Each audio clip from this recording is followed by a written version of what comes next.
no bhavantu, shanti, shanti, shanti. May all beings be happy and free. May I contribute to the happiness and freedom of all beings. Peace, peace, peace. That is a little prayer saying for this recent crash, Air India. It is an Air India plane headed to London, Gatwick. So I heard Dreamliner, so I'm not sure exactly what that means. I guess it's newer. I heard 11 years old.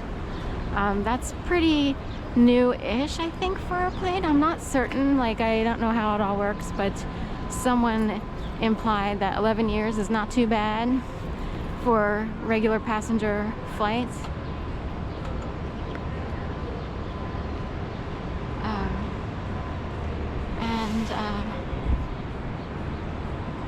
Anyway, I guess this happened sometime overnight. I'm not really sure. Of course, the time difference is vast between here and India, so didn't make it too far out of India is what I'm not sure. Is that right? I'll have to look. So 242 souls on board, as they would say. Images doesn't make it look good in terms of survivors, but one never knows. I was talking a lot about India because Ashtanga Yoga and Vinyasa Flow and Hatha,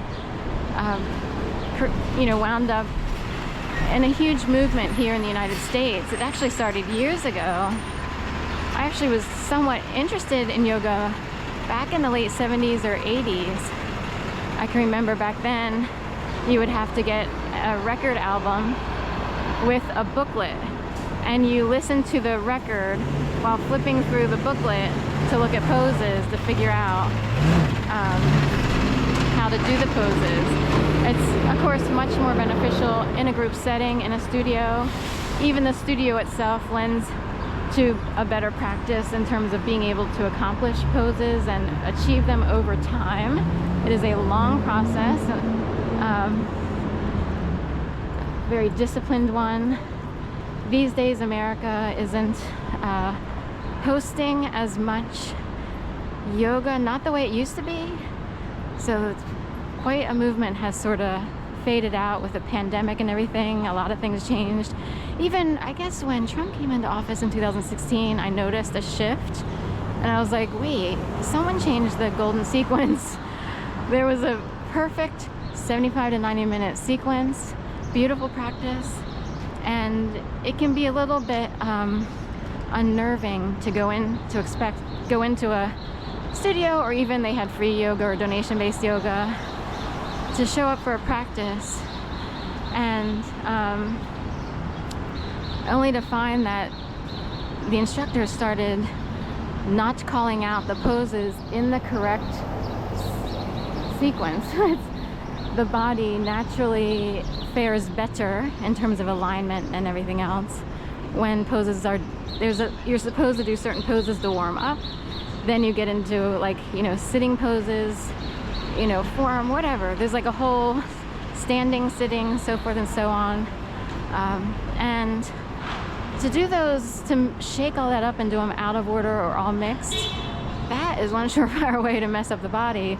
Or it's one surefire way to find out who's a little too puppeted or handled. Because if you can go into one pose from one that's not created to help you get into that pose, then something's off and you're too something. So we'll just leave it at that.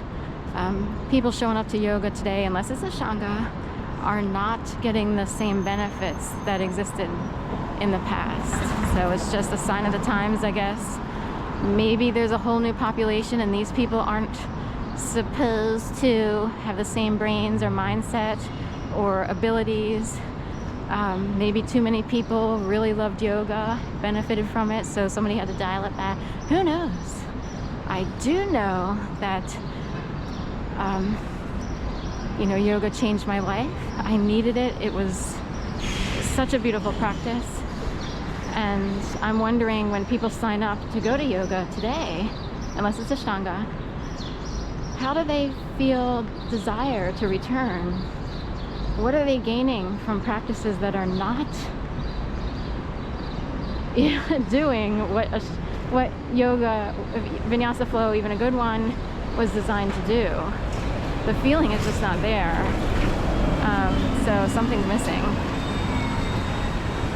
A deep love, respect, and so forth and so on. It's on the odd side. Because I can see people showing up and thinking, why does so-and-so rave about yoga? It's not, yeah, I'm not feeling it. You wouldn't today, unless it's Ashtanga.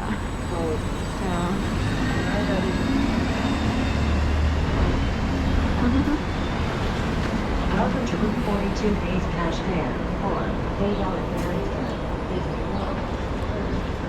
Anyway, that's my little soapbox. But also wondering if on that airplane, you know, all kinds of people fly all kinds of airplanes. So even though it was Air India, how many people on there are from other countries? If it was headed to London, I'm sure there's a fair share amount of people from London. India and England are closely connected. Isn't there a colonization history, or am I thinking I have to, you know, but anyway, who knows? I don't know the history of everything, but I do know a lot of people learned on a British system in terms of, say, learning English or going to school.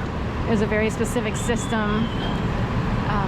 Had a friend who wound up in Nairobi, Kenya. He was actually from India. And he would talk about the British system that he went through in school. And somehow everything seemed simpler in terms of learning. For me, everything had to be complex, you know, and it's like, oh, he would put things such a way, it's like, oh, that's simple. That's like a simple way to understand this, say, chemistry problem or biology or what have you.